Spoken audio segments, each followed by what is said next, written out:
Hey everybody, Dave Isaacs here, coming to you from the Guitar Studio on Music Row here in Nashville, Tennessee. This is the latest video in the Strum series, and today I want to talk a little bit about technique, specifically how you use your hand and your arm to strum the guitar. Pretty fundamental stuff, but it might not be something you think a whole lot about. Now, there's more than one way to approach this, and this is really the point of this video, is to talk about sort of two general ways of looking at how to use the strumming hand. I've spoken in previous videos about the idea of the rotation of the forearm. That it's not so much just moving the hand from side to side or the arm back and forth necessarily, as a combination of that and a slight rotation, a twist of the forearm and the wrist, so that when you bring the pick through the strings,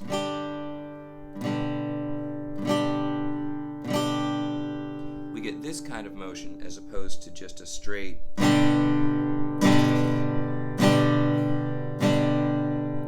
This is rotation of the wrist. This is straight wrist using the arm.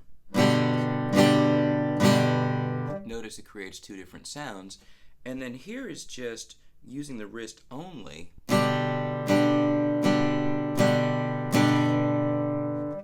Which also works. So what I want to do is just play a little bit on this G chord and give you a demonstration of the different techniques so you can hear how the sound changes.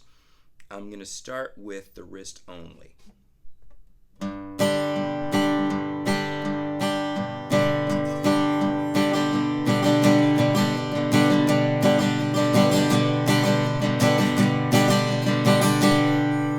Side to side.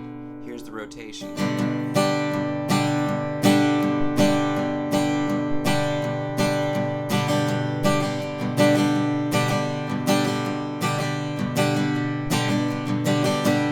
Notice that it's not as big, but it's a little bit smoother.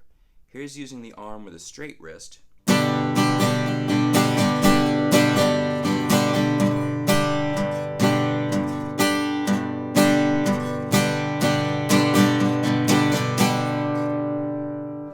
Bigger sound, can be a little clunky when you try to pick up speed.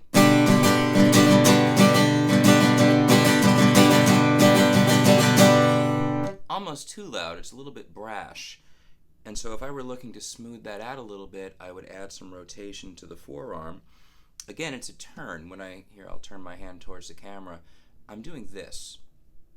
The motion is not all that different from the way you would turn a doorknob. If you think about the fact that there's two bones running up the center of the forearm, not the center, running up the forearm. When I turn my arm, essentially what happens is the upper rotates around the lower. So, doorknob,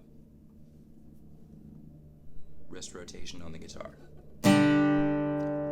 So here was my straight wrist strum.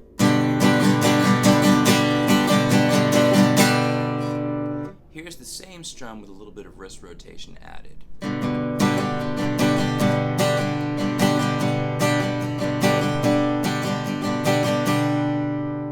So you notice that it's a little bit smoother. It's not quite as loud, but it's also not as brash. It's not quite as aggressive. And all of these techniques are useful. They're all appropriate. It's not like one way is right and one way is wrong, but they do all produce different sounds. Now, personally, I do favor the wrist rotation in most cases, unless I'm really trying to get a big, powerful sound, in which case sometimes that straight wrist and the arm swing will give you the biggest sound.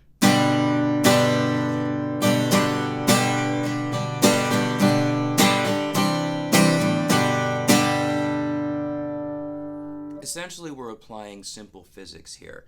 The arm is a lever. The larger the lever, the greater the amount of force that's being applied to the string. So if I want more power, more force, I can swing more.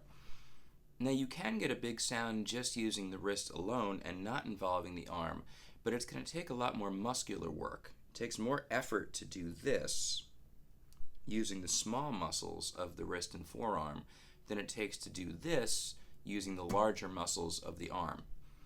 So again, I'm going to come back to this. Now this technique is really useful if I'm doing more intricate things, say on the bass strings, if I want to combine a bass melody with chords.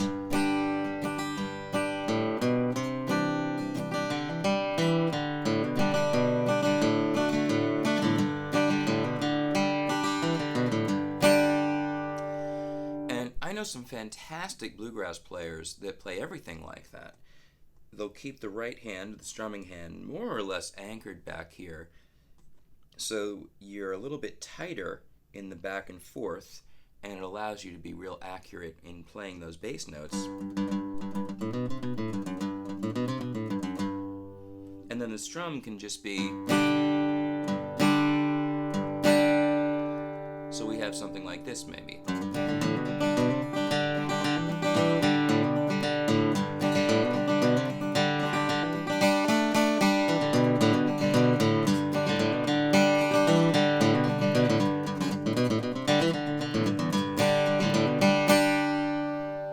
Now, I'm making a specific effort to stay in that one place because this isn't the way that I ordinarily play. It does work real well for those bluegrassy runs, but it is a specific sound. And now I'll go for something similar using more of the rotation.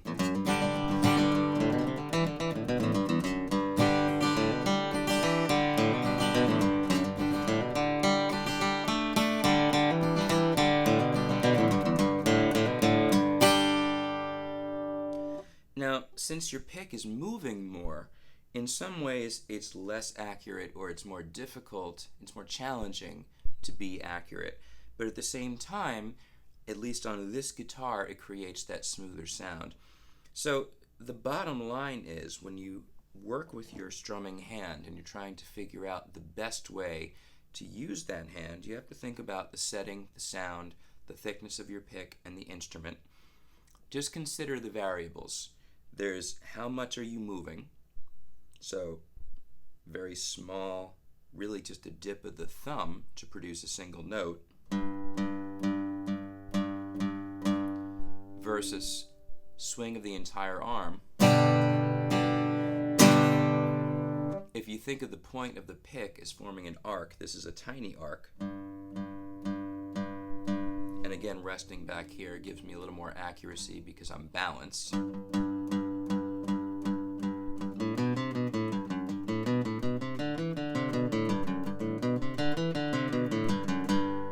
But I think you'll find that if you try this, you will feel that muscular effort. And again, I really want to reinforce that isn't wrong. It's just a different approach.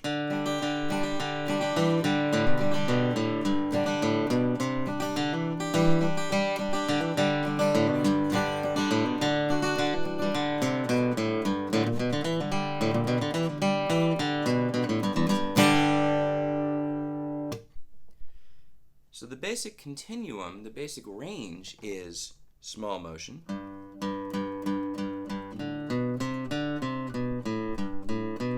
dipping the thumb, larger motion using the wrist,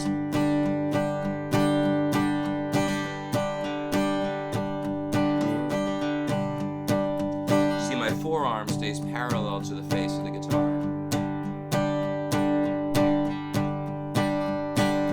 Slightly larger arc, rotation of the wrist.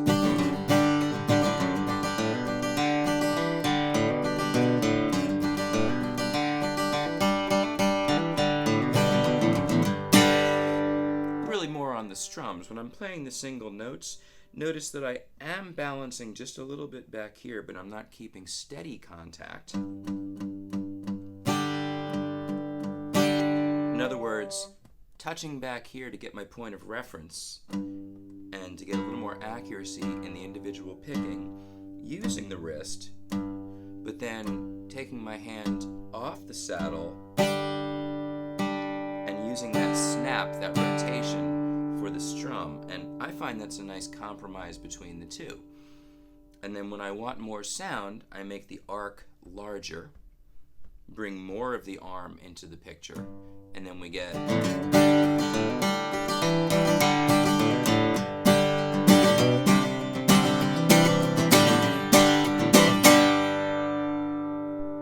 So you notice notice that's 3 different sounds. They all sound good, but they have different qualities to them, and each one's going to be appropriate in different musical settings.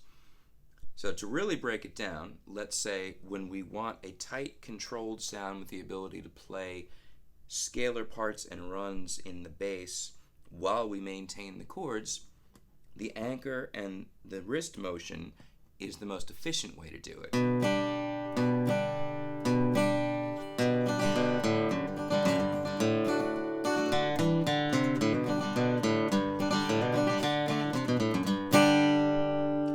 When I want that sound but a little more openness and a little more ring from the chords, I'm going to release off the saddle when I strum.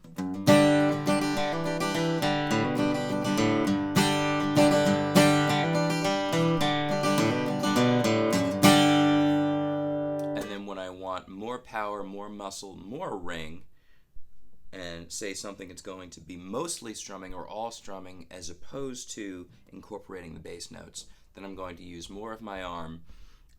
The forearm and wrist are still rotating, but there's more back and forth going on, and that arc is bigger.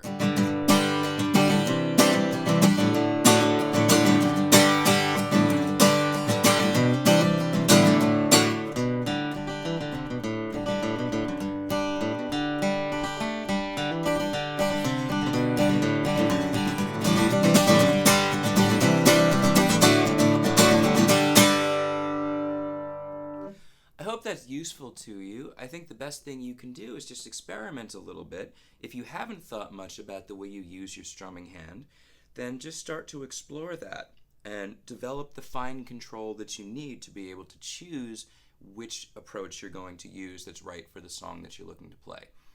Have fun with it. More videos to come. I'm Dave Isaacs. Thanks for watching.